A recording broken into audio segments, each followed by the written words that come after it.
శ్రీ స్కాంద పురాణాంతర్గత కార్తీక పురాణము 13వ అధ్యాయము. వశిష్ఠుల వారు జనక మహారాజునకు కన్యాదాన మహత్యాన్ని వివరించడం ప్రారంభించారు. గాయత్రీ జపం చేయడం, దేవపూజ చేయడం, వేద అధ్యయనం చేయడం, వీటి వలన కలిగే పుణ్యాన్ని వర్ణించడం సాధ్యము కాదు.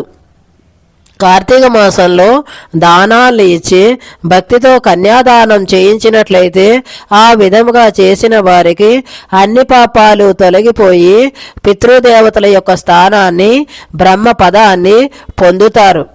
ఈ విషయంలో ఒక ఇతిహాసం ఉన్నది, అది చెబుతాను విను. సువీరుని వృత్తాంతము.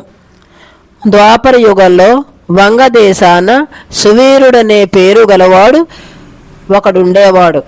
వాడు విధివశమున దాయాదుల మూలంగా రాజ్యాన్ని పోగొట్టుకుని ఒక అడవిలో తలదాచుకున్నాడు. ధనము లేకపోవటం వల్ల మహాదుఖాన్ని పొందుతూ భార్యతో కూడి చొరరాని అరణ్యంలో తిరుగుతూ ఉన్నాడు. అతనితో పాటు అతని భార్య కూడా గర్భవతి అయి ఉండి కూడా ఆకులు అలములు తింటూ శ్రమలు పడుతూ ఉంది. ఆ సువీరుడు నర్మదా నదీ తీరంలో ఒక పన్నశాల నిర్మించుకున్నాడు. అక్కడ వారికి ఒక కుమార్తె కలిగినది.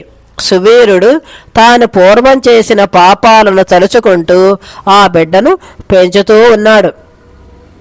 రూప లావణ్యాలతో కూడిన ఆ కన్యనొక మునికుమారుడు వలచి తనకిచ్చి పెండ్లి చేయమని సువీరుని అడిగాడు. దానికి సమాధానంగా సువీరుడు, ఓ మునిపుత్ర, నేను ధనహీనుణ్ణి. నీవు నా కుమార్తెను పెండ్లి చేసుకోవాలని సంకల్పము ఉన్నట్లయితే నేను కోరబోయే ధనాన్ని నాకు నీవు ఇవ్వలసి ఉంటుంది అన్నాడు. అది విన్న మునికుమారుడు అతనితో, రాజా, నా తపోమహిం వల్ల నీకొక రమ్యమైన గృహాన్ని ఇస్తాను. నీవు ఆ ఇంటిలో అన్ని విధాలైన సుఖాలు కలుగుతాయి. ఇది యథార్థం అని చెప్పగానే సువీరుడు తన కుమార్తెనివ్వడానికి అంగీకరించాడు. మహాజ్ఞాని అయిన మునికుమారుడు నర్మదా నదీ తీరంలో తపస్సు చేసి ఆ రాజు ఉండే చోట సకల సంపదలు కలుగజేసి వాటిని సువీరునికి ఇచ్చాడు. సువీరుడు ఆ ధనరత్నరాశులను పుచ్చుకొని తన కుమార్తెను ఆ మునికుమారునికిచ్చి శాస్త్రోక్తముగా వివాహం జరిపించారు. వివాహానంతరం తన బిడ్డను మునికుమారుని వెంట సాగనంపాడు. తన కూతుర్ని అమ్మవచ్చిన ధనంతో సంసారాన్ని పోషించుకుంటూ ఉన్నాడు. అప్పుడు తన భార్య మరలా గర్భవతి అయి మరొక కూతుర్ని కన్నది. మరలా కూతుర్ని కనడం వల్ల సువీరుడు ఆనందించి ఆ బిడ్డను విక్రయించి ధనం కూడబెట్టుకోవచ్చు అని అనుకుంటుండగా వాని పుణ్య విశేషం వలన ఒక యతి స్నానార్థి నర్మదా నదికి వచ్చి ఆ నదీ తీరంలో భార్యా సమేతంగా పన్నశాలలో ఉన్న రాజును చూశాడు. దయగలవాడు, కౌండిన్య గోత్రంలో పుట్టినవాడును అయిన ఆ ముని యొక్క వృత్తాంతం తెలుసుకుని వల్లని అడిగాడు. సువీరుడు తన విషయాలను చెప్పటానికి నిశ్చయించుకుని, ఓ మునీంద్ర, నేను వంగదేశాధిపతిని. నన్ను సువీరుడు అంటారు. దురదృష్టం వల్ల రాజ్యాన్ని దాయాదులు లాక్కొని నన్ను అడవుల పాలు చేశారు. నా దారిద్ర్య సమం దుఃఖ నా శోక పుత్రమారణాత్ నా చవ్య దానుగడునే నా వినియోగ ప్రియాపహాత్. ఈ లోకంలో దారిద్ర్యం కంటే మించిన దుఃఖం, పుత్రనాశనం కంటే మించిన వ్యధ, ప్రియవిరహం కంటే వియోగం లేవు. అందువల్ల రాజ్యం పోయిన దుఃఖం వలన ఇక్కడ వనవాసం చేస్తూ ఉన్నాను. శాఖా మూల ఫలాదులతో జీవయాత్ర సాగిస్తూ ఉన్నాను. ఈ పన్నశాలలోకి వచ్చిన తర్వాత నాకొక కూతురు కలిగినది. ఆమె యుక్త వయస్కురాలైనది. దానిని ఒక మునికుమారునికిచ్చి విస్తారమైన ఊలు ముచ్చుకొని పెండ్లి చేసి పంపేశాను. ఆ ధనంతో ఇప్పుడు సుఖంగా జీవిస్తూ ఉన్నాను అన్నాడు. అది విన్న యతి, ఓ రాజా, మూర్ఖుని వలె ఎందుకు ఈ పాపం మూటగట్టుకుంటూ ఉన్నావు? కన్యా విక్రయం వల్ల లభించిన ధనంతో జీవయాత్ర సాగించిన వాళ్ళు అసీపత్రం అనే నరకాన్ని పొందుతారు. ఆ రకంగా సంపాదించిన ధనంతో దేవర్షి పితరుల్ని తృప్తిపరచాలనే చూచేవారికి జన్మజన్మలకు సంతానం కలగకుండా పితరాదులు చేస్తారు. కన్య విక్రయపు ధనముతో జీవింపగోరేవారు రౌరవాది సకల పాపాలు పొందుతారు.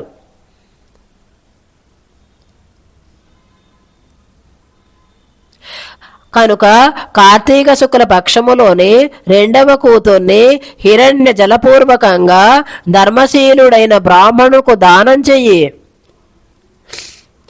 కార్తీక మాసంలో శుభదినాన్న ఎవడు కన్యాదానం చేస్తాడో వానికి గంగానది పుణ్యనదులలో స్నానం చేయటం వల్ల కలిగినంత పుణ్యం కలుగుతుంది. ఈ శరీరానికి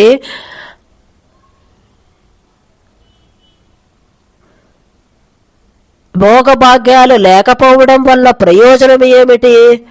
అందువల్ల నా రెండో కుమార్తెను కూడా విస్తార ధనము ఇచ్చి పెండి చేస్తాను. ఈ విషయాలు నాకు నీవు ఉపదేశించనక్కరలేదు అన్నాడు సువీరుడు. అది విన్న యతి మారు మాట పలుకకుండగా నర్మదా నదీ తీరానికి వెళ్ళిపోయారు. తర్వాత కొంతకాలానికి అతడు మరణించాడు. యమదూతలు వచ్చి పాపాత్ముడైన ఆ రాజును యమలోకానికి తీసుకుని పోయారు. యమధర్మరాజు వారిని ఘోరమైన అసీపత్రములో పితరులతో కూడా త్రోశాడు. ఆ సువీరుని వంశం వాడైన శృతకీర్తి అనే రాజు సకల ధర్మాల్ని ఆచరిస్తూ 100 యజ్ఞాలు చేశాడు. రాజ్యాన్ని నీతితో పరిపాలించాడు. మరణాంతరం స్వర్గమునకు వెళ్లి దేవతలచే కొలవబడుతూ ఉన్నాడు. సువీరుని వంశం వాడిన శృతకీర్తి తన కర్మశేషం వల్ల పితరులతో నరకాన్ని పొంది అక్కడ నరకబాధలు పడుతూ తనకా గతి పట్టడానికి కారణం గురించి తలపోశాడు.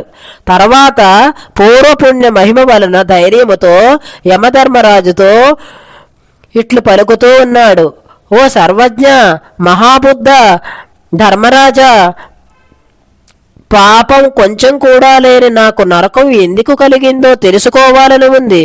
పూర్వులైన మహారుషులు చెప్పిన అన్ని ధర్మాలు నాకు నరకం రావడం వల్ల వృధా అయినాయి. నేను స్వర్గాన్ని కోల్పోయి నరకాన్ని పొందటం న్యాయం కాదు.